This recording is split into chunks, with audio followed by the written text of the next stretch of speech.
Saudações fãs de futebol japonês, eu sou o Thiago Cruz do Hinomaru Podcast e estamos juntos essa semana neste episódio extra para a gente falar sobre Asia Champions League. Sim, mais uma vez o Japão tem um representante na grande final que acontece no começo de 2023. Este já é o nosso terceiro programinha sobre a série da temporada 2022. Se vocês derem uma voltadinha aí na listinha do Hinomaru, você vai encontrar, se não me engano é o número... o último foi, se não me engano, vou chutar aqui de cabeça, 279, mas se eu tiver errado, dá uma olhadinha na listinha aí, que a gente falou ali no finalzinho do mês de maio, sobre a Asia Champions League, acabou a fase de grupo, e demorou alguns meses para ter agora o mata-mata. É claro, o mata-mata do lado leste da Asia Champions League, e também teve um programinha sobre J-League, logo depois o último, sobre a série que a gente fez.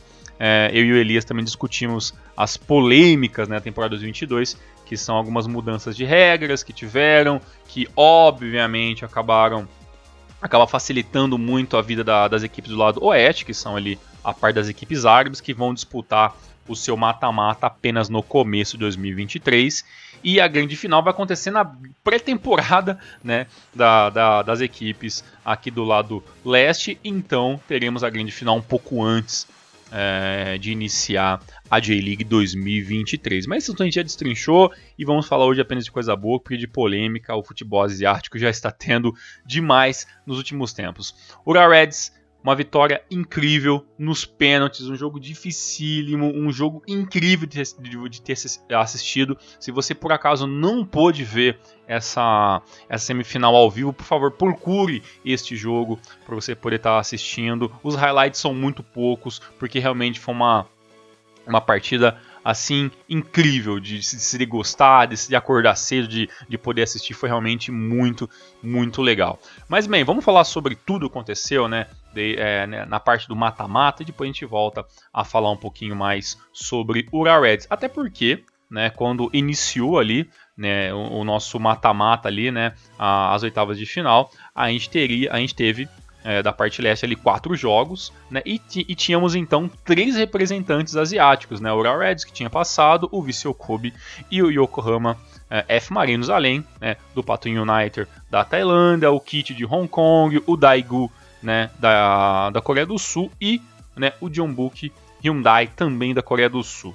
E deu o destino, claro, né, que as equipes começam a se enfrentar, né, país contra país, e exatamente foi isso que aconteceu entre Vissel Kobe e Yokohama F Marinos. A equipe do Ura Reds teve a facilidade aí de pegar uma equipe um pouco mais fácil de passar, que no caso dele acabou jogando contra o Johor da Malásia. Mas foi esse jogo, né, entre Vissel Kobe e o Yokohama F Marinos, foi um belo jogo também, um jogo bem interessante de ter se assistido, e um jogo com vários gols, né? Começou ali com o gol do Ino, logo aos 7 minutos, ali no cruzamento do Yurik, o Ino acabou finalizando e fazendo o primeiro gol. Logo depois, né, aos 9 minutos, praticamente um lance após isso, o Nakagawa fez o cruzamento e o Nishimura de peixinho ali fez o gol de empate.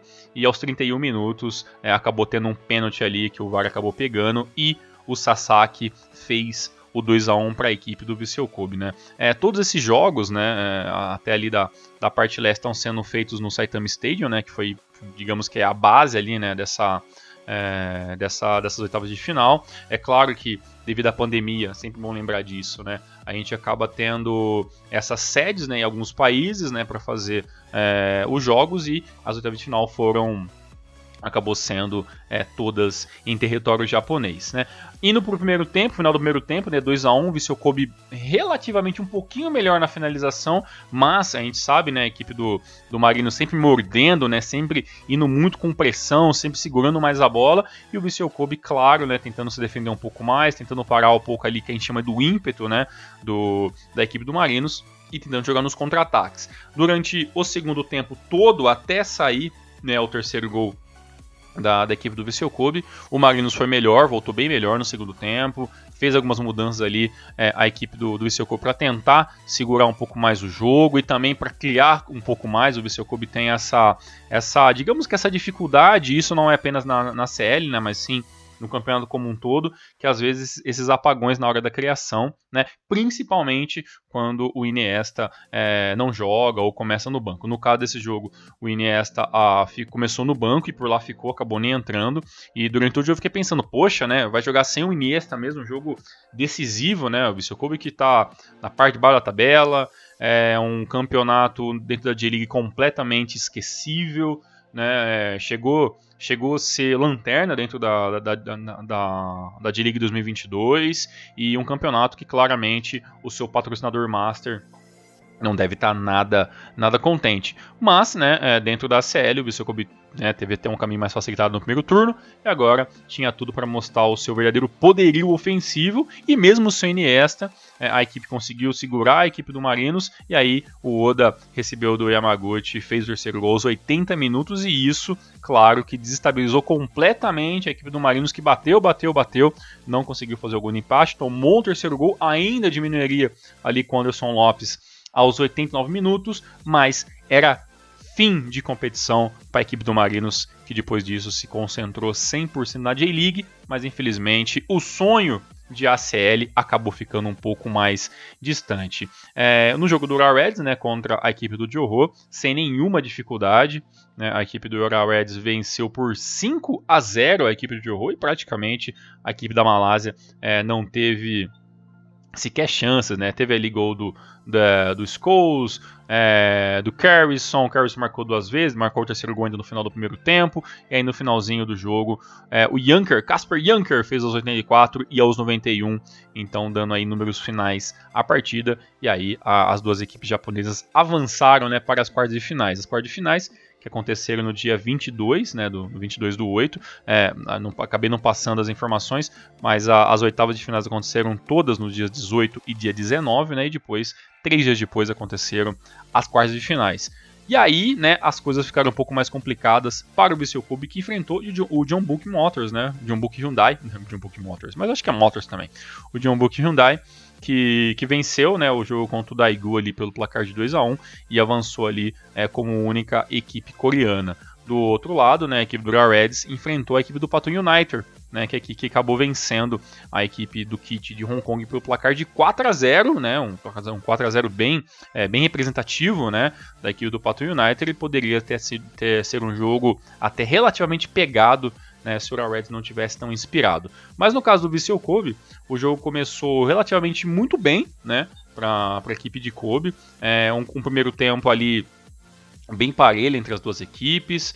A equipe do Jeonbuk Hyundai tem uma característica bem interessante, né, que é a finalização de fora da área. A equipe arrisca um pouco mais se for necessário, busca a linha de fundo, né, quando o chute de fora da área não é opção, e isso se manteve durante praticamente todo o primeiro tempo, mas a equipe do Vissel Kobe conseguiu segurar como pôde. A equipe do Jeonbuk Hyundai tem o Gustavo, né, a gente aqui no Brasil lembra muito dele como Gustavo, né, ex-jogador do Corinthians, né, e que agora joga nas últimas temporadas no futebol coreano. Ele entrou no segundo tempo e as coisas começaram a mudar, começaram a pressionar mais, né, a equipe do Vissel Kobe, que conseguiu, né, ali aos 64 minutos o sonhado gol, né, o Yuri, que ele conseguiu pegar a bola do goleiro, que finalizou, deixou a bola ali meio mole dentro da área, né, o Yuri que acabou chegando, finalizando e fez o primeiro gol, né. O problema é que este gol, que foi muito comemorado pela equipe do Vissel Kobe, acabou sendo um revés, né, parece que a equipe deu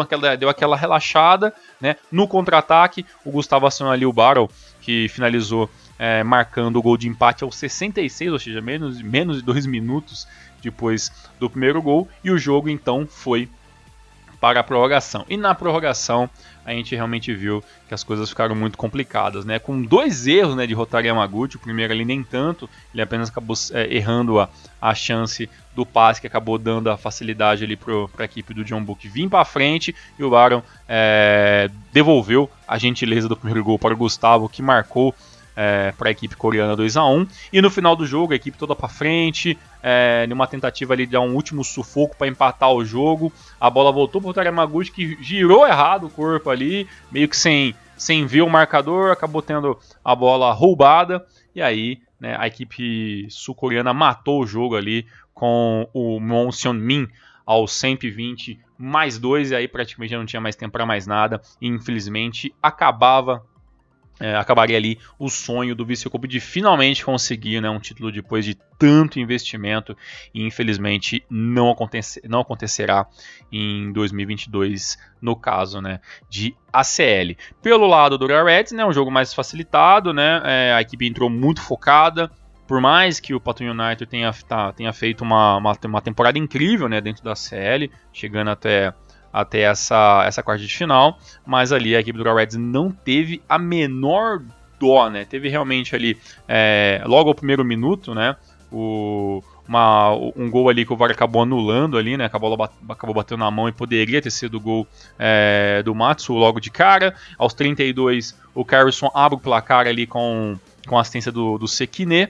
Aos 42 ainda do primeiro tempo, né, o Yanami amplia, né, o jogo para 2-0, e no segundo tempo, né, 2-0, a equipe do Paton United já teve que se segurar um pouco mais porque a goleada poderia acontecer se a equipe não se fechasse. A defesa do Paton United realmente não é o melhor setor da equipe, e aí foi ali que os espaços foram aparecendo e Koizumi fez aos 65 e o Akimoto, né, recebendo Esaka, deu números finais da partida aos 72 minutos. Né? Esse jogo também foi no Saitama, né? E teve 16 mil espectadores. Né? Eu estava dando uma olhadinha até nos jogos, né? E como todos os jogos foram no Saitama, eu estava prestando atenção no número de público. Né? Então eu vou até dar uma olhadinha aqui, abrir de novo os links que eu estava aqui com a numeração, para vocês verem como é interessante, né? Por mais que alguns jogos foram durante a semana e tudo mais, mas, por exemplo, entre Vissel Kobe e Marinos, a gente teve ali em torno de 11.528 né, pagantes, né, o público ali desse jogo, e o jogo do Real Reds contra a equipe do Paton United, a gente teve 16.210 né, público pagante. E aí, com essa vitória, né, e a derrota do Vissel Kobe, passou então para fazer a grande semifinal, que é praticamente uma final antecipada, já que, né, você enfrenta ele do lado leste, e aí a gente vai esperar o vencedor do lado oeste. Então praticamente a semifinal é uma final adiantada, no caso para a equipe japonesa, e com 23.267 né, o número do público geral no Saitama Stadium. A gente viu hoje, né, na manhã desta quinta-feira, um jogaço de bola. Né? E como foi o jogo para você que gostaria desse resumo? Né? O que, ao meu ver, foi o melhor primeiro tempo da temporada da equipe do Real Reds, né? Fez valer o seu mando de campo, a equipe foi para frente, pressionou completamente na equipe visitante e pressionou até que o gol saísse. Né? Ele não demorou, aos 11 minutos o Carlos segurou a bola na ponta direita, esperou o Sakai passar, fez o toque para o Sakai curto, o Sakai fez ali o cruzamento rasteiro e o Matsuo praticamente já dentro da grande área fez ali a finalização, 1-0 para a equipe do Real Reds. Eu só não entendi porque na súmula eu não vi isso eu não vi a assistência, né, confirmada para o Sakai, e tive até a ligeira impressão de talvez a bola ter batido no defensor e poder ser gol contra, mas no final das contas o gol foi dado para o Matsuo.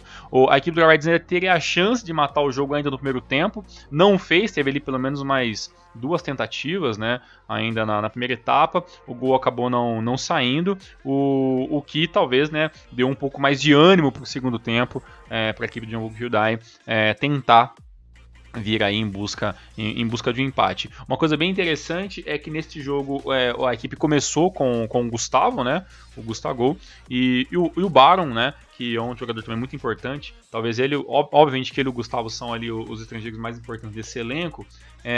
Ele começou no banco e entrou no finalzinho do primeiro tempo, né, logo ali aos 34. E uma coisa bem interessante é que talvez isso já desse um pouco indício que nem o Gustavo nem o Baron estavam nas suas melhores condições físicas, né? Que eu estava até vendo as últimas súmulas, e sempre um ou outro começava no banco, ou às vezes os dois começavam no banco, e até o Gustavo acabou saindo no finalzinho do jogo ali, devido talvez ali uma lesão. Então, obviamente, ali, o cansaço físico, né, da entrega desses jogadores foram muito grandes durante todo o campeonato. Pois bem, no segundo tempo não saiu o segundo gol da equipe do Urawa, a equipe de Jangwook começou a gostar um pouco mais do jogo, começou a pressionar e achar muitos espaços, né, principalmente ali pelo meio, até que em uma tentativa de infiltração para dentro da área, o Ohata fez ali o pênalti, né, que o Park Sung-ho acabou finalizando muito bem, né, até que o Nishikawa foi na bola, né, o Nishikawa que também já tinha definido pelo menos umas 2 bolas muito importantes durante o jogo, acabou não conseguindo pegar 1-1. E aí esse 1-1 deu um novo dinamismo, né, para toda a partida.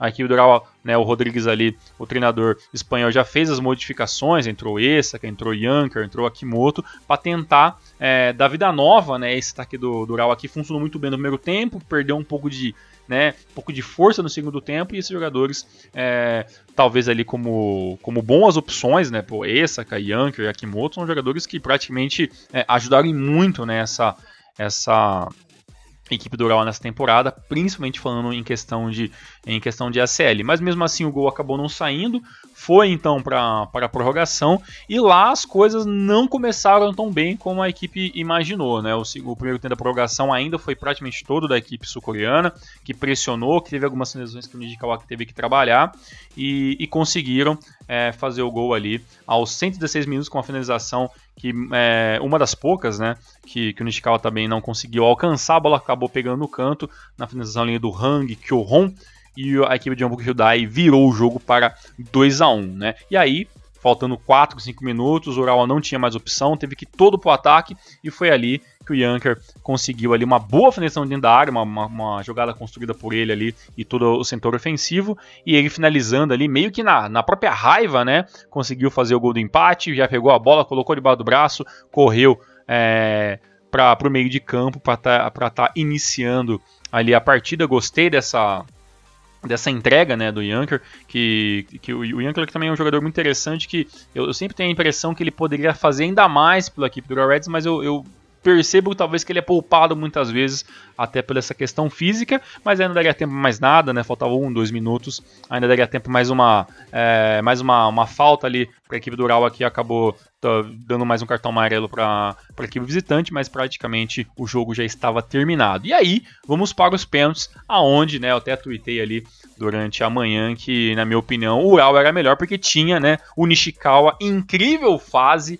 né, em um jogo espetacular. Claro, teve ali o gol que ele acabou tomando ali rasteiro, mas isso não mudou em nada a belíssima atuação do goleiro japonês, ali, o veterano goleiro japonês, e também sempre vão lembrar que ele é o capitão da equipe do Urawa Reds, né? O Nishikawa pegou 2 pênaltis, né? Acabou pegando ali o primeiro e o segundo pênalti. O Skull fez o primeiro, o Janker fez o segundo, né? O Carrison perdeu a terceira batida, mas, né, a equipe até esse momento já estava 3-1, né, em pênaltis para a equipe do Urawa Reds. O Kim Jin-soo perdeu, né, a bola acabou batendo na trave ali no quarto pênalti, e aí o Esaka teve apenas que marcar o seu, né, para finalizar ali o jogo no placar de 3-1 e colocar o Urawa Reds mais uma vez na grande final da ACL 2022. Eu estava até dando uma olhadinha nos últimos anos, né, porque a gente sempre tenta decorar, mas sempre fica meio difícil lembrar de tantas datas, né, mas o Urawa, como eu falei no começo do programa, chega então à sua 4ª decisão de ACL, e esta ACL 2022, que vai acabar apenas em 2023, tem ainda um fator que pode ser até o jogo do troco, né? Pode ser a revanche contra o possível finalista, que tem tudo para ser o Al Hilal, é o grande nome do outro lado da chave oeste, né? Para estar disputando ali a 8ª, 4ª e também vencendo a semifinal. O Al Hilal, que é o campeão, né, da temporada 2021 da ACL, né? Tava até dando uma lembrada aqui. O Al Hilal venceu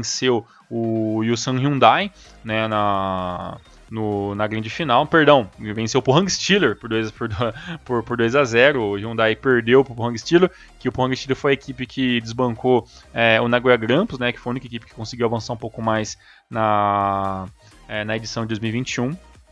E na grande final, a equipe do Al Hilal venceu pelo placar 2-0, né? E quando a gente fala do Urawa Reds, é claro que a gente lembra, né, das grandes finais que o Urawa Reds fez, primeiramente lá em 2007, né, vencendo o Sepahan pelo placar de 3-1, né, no agregado, né, o primeiro jogo empatando em 1-1 e o segundo jogo vencendo pelo placar 2-0, né? E nessa final, né, nessa segunda jogo de volta, que foi em Saitama, tivemos 59 mil espectadores, um jogo incrível que também tem na internet, você pode procurar. E o Urawa Reds voltaria a fazer uma final em 2017, né? E esta final foi contra o Al Hilal, o primeiro jogo fora de casa acabou ficando 1-1, e no jogo de volta, com gol de Rafael Silva, 1-0, o Ural Reds, bicampeão da ACL.